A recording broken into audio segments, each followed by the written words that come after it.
Welcome back to Artificial Neural Networks virtual class. Today we are going to discuss a very important topic, how memories are formed. Are you not interested to know how memories are formed in our neurons, in our brain, and then use that technique or try to mimic that same memory formation into neural networks? This is what we are going to learn in today's lecture. I hope this makes the content very interesting for you to follow. Let's see how memories are formed in our brain. Do you know which part of your brain is responsible for memory formation as per the research? Yes, it is hippocampus. It is the part of brain where the declarative memories are formed. So before we move to the hippocampal region, how the memories are formed, let us discuss something about how the memories are formed or how the memories are associated. You know that we humans learn through association. So our memory is also formed through association. Because when you see someone or when you see your friend, you recall most of the things associated with that person.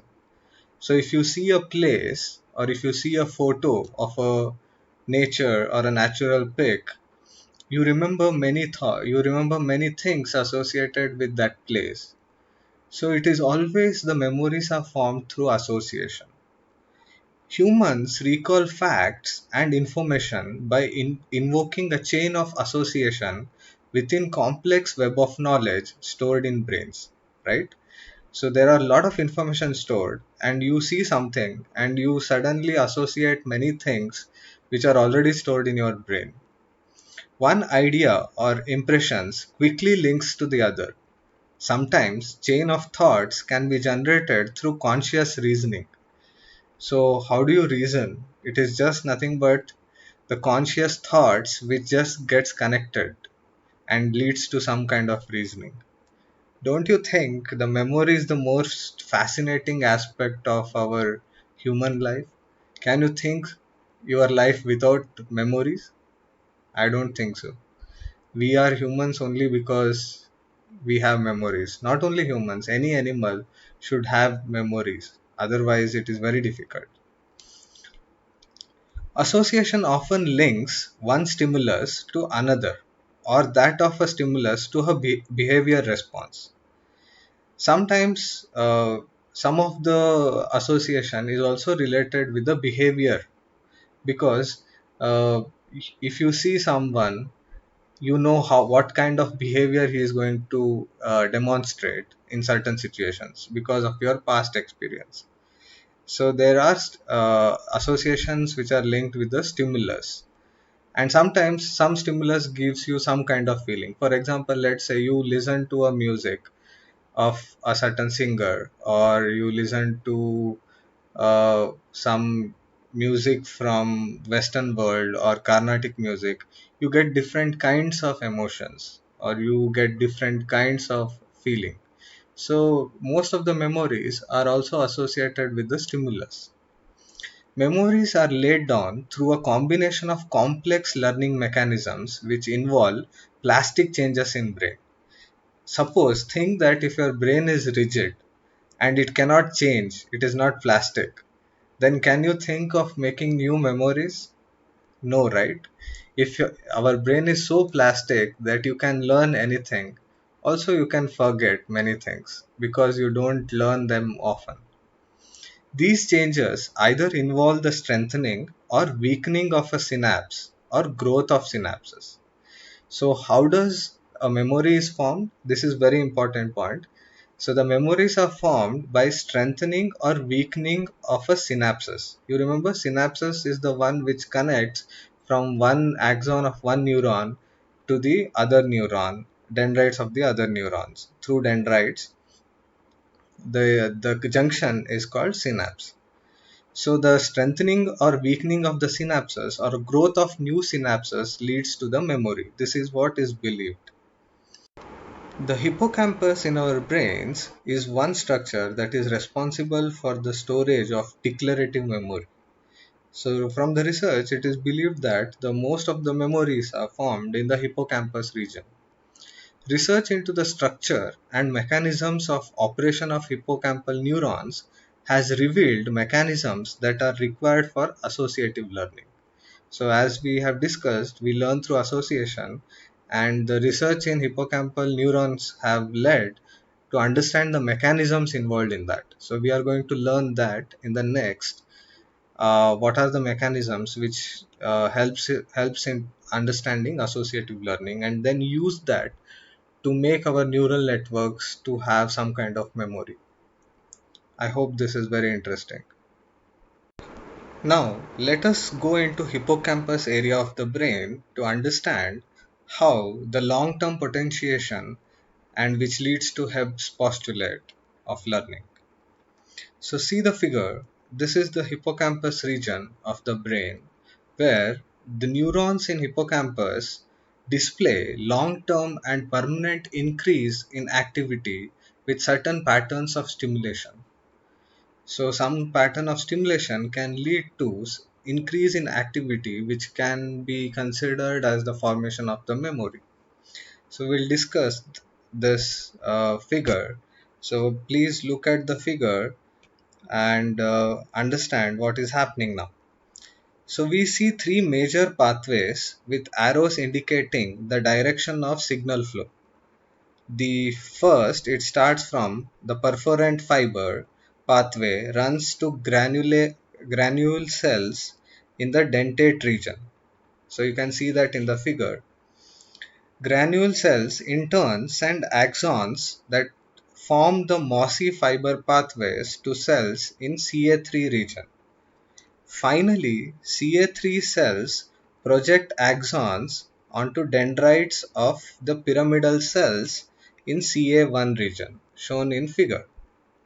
So can you see that path from perforant fiber starting from the right side of the figure?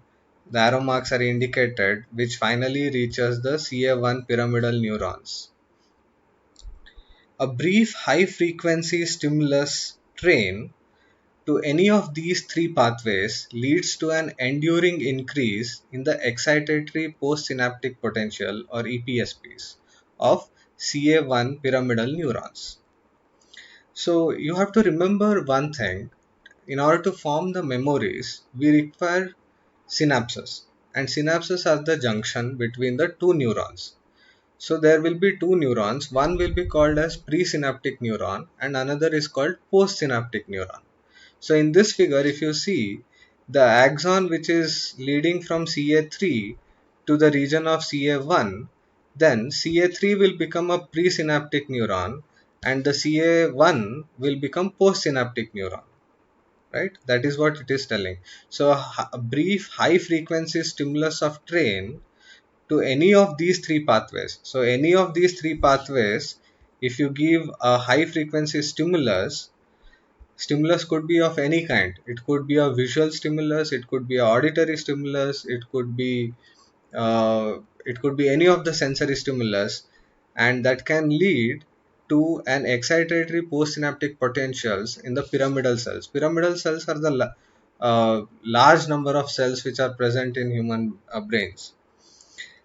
That is to say that the strength of EPSP increases in response to the stimulus strain, and this change can last for anything from hours to weeks. So these stimulus can increase the EPSPs that can last from hours to weeks. This facilitation of the EPSPs is referred to as long-term potentiations. So why it is called long-term potentiation? It is called potentiation because it is increasing the postsynaptic potential. So potentiation comes. Why long-term? Because this increase in potential can be there from anything between hours to weeks. That is why it is called long-term potentiation. That is why when you learn something or when you see something, you often remember it for many hours or for many weeks. And then if you don't see those things again, you may forget that. right?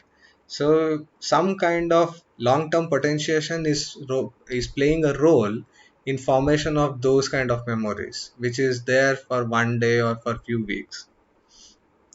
It is most interesting that CA1 LTP, that is CA1 region pyramidal neurons long-term potentiation, displays three important properties.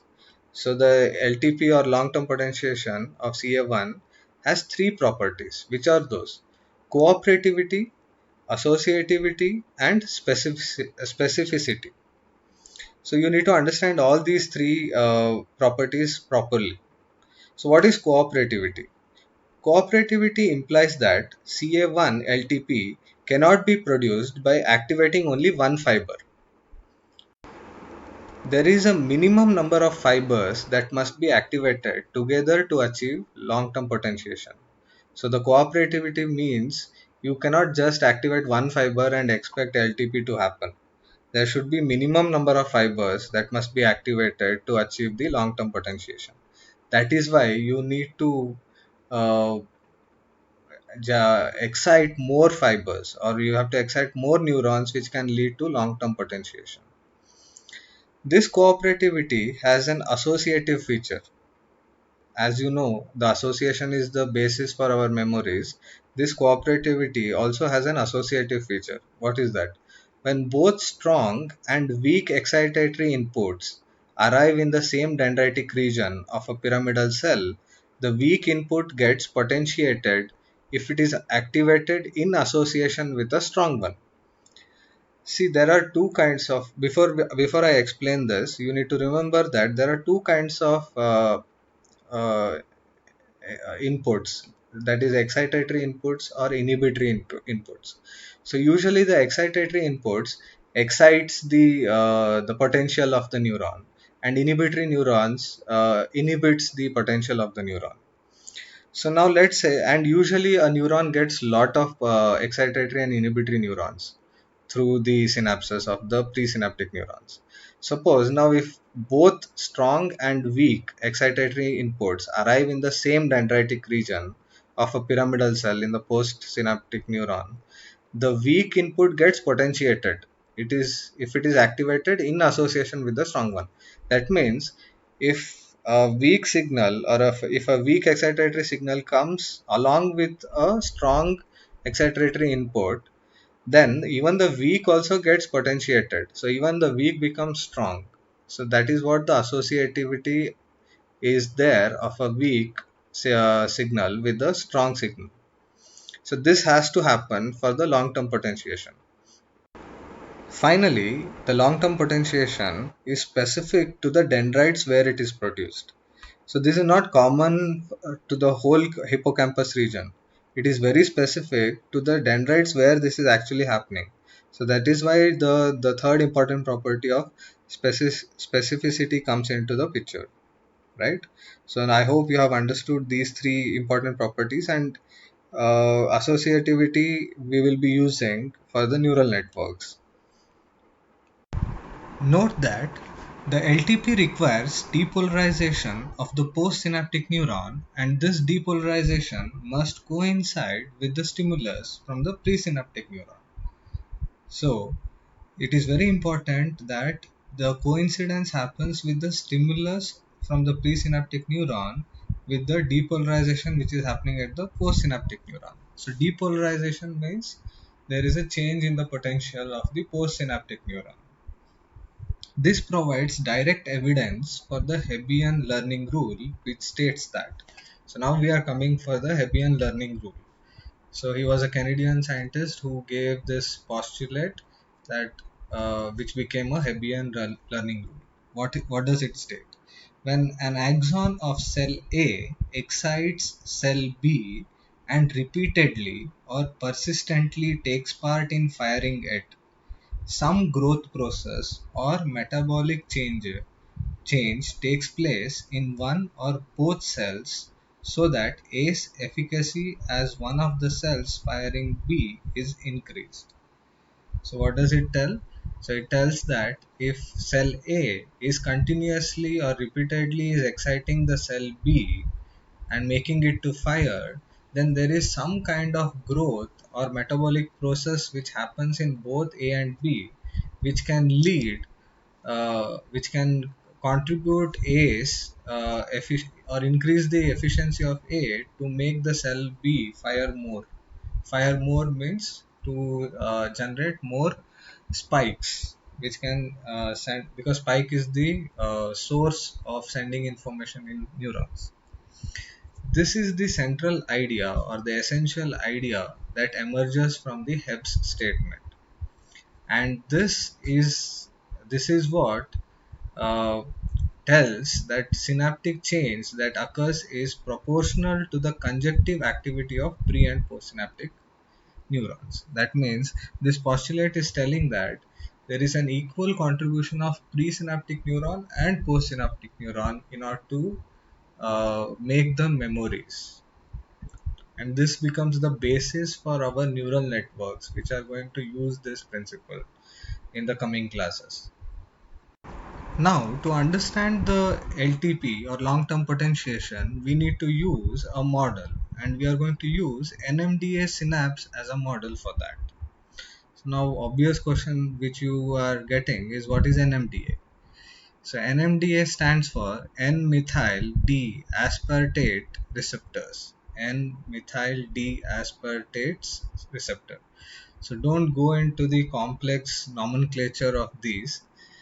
These are pure biological terms, but there are some interesting things which is happening inside these NMDA receptors, which are very important for you to understand. So the question which we need to ask is, why is this coincident activity is required? The coincident activity is the presynaptic and postsynaptic should coincidentally activate together with the stimulus.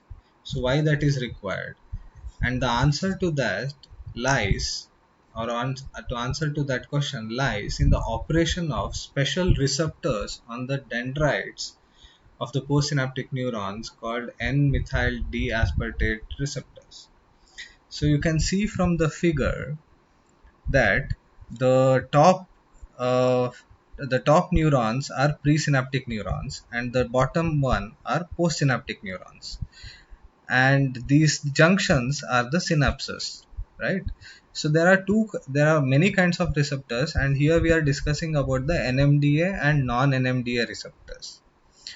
So the non-NMDA receptors and the receptor which we are going to use is NMDA and non-NMDA receptors, and we use the neurotransmitter which is glutamate. So there is something called chemical synapses and non-chemical synapses. So the non-chemical synapses are usually the potential synapses. If the change in potential happens in the cell membrane, then automatically these channels will open, and there is an influx of sodium and the outflux of potassium ions, and there is a change in the potentiation of the cell or the neuron. Whereas in chemical synapses, you require some kind of neurotransmitters to bind so that the channel opens.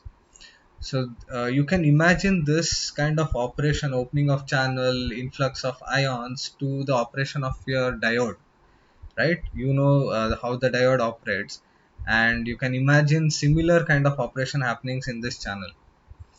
Okay, so here the glutamate is the receptors, and when the glutamate receptors binds to this non-NMDA receptor, the channel gets opened, and there is an influx of sodium ions from outside, and the potassium ions will uh, go from inside to outside. And due to the change of these ions, there is a change in the voltage, the current flows, and there is a change in voltage, and that leads to the increase in the potential of those postsynaptic neurons. But these non-NMDA receptors are not very important for us. For us, the importance is from NMDA receptor. So then what is the difference in NMDA receptors? The NMDA receptors, there is a blockage of the channel. Even though the glutamate should come and bind to open the channel, there is another important factor which is the magnesium blockage, which you can see in the figure. So that magnesium block will open only when there is uh, enough number of non-NMDA receptors are opened and the potential of the cell has already increased. only then, if and there is a sufficient number of neurotransmitter glutamate release, only then it will magnesium block will be removed, and then the influx of sodium and outflux of potassium will happen. Along with that, NMDA receptors are also taking calcium influx. So the calcium ions are also coming inside the postsynaptic neurons, and these calcium ions are responsible, and these binds to different proteins, and these proteins in turn give the feedback to the presynaptic neuron, which will further release the neurotransmitters, glutamate neurotransmitters, and further binding will happen, further influx of calcium and sodiums will happen. So this leads to the increase of EPSPs, which we were discussing, and this leads to the long term potentiation. I know this is a bit difficult to understand from this figure, so there is a very good animation video which I have shared. So please watch that. It is very interesting, and you will learn how exactly your memories are formed in hippocampus. Thank you for watching.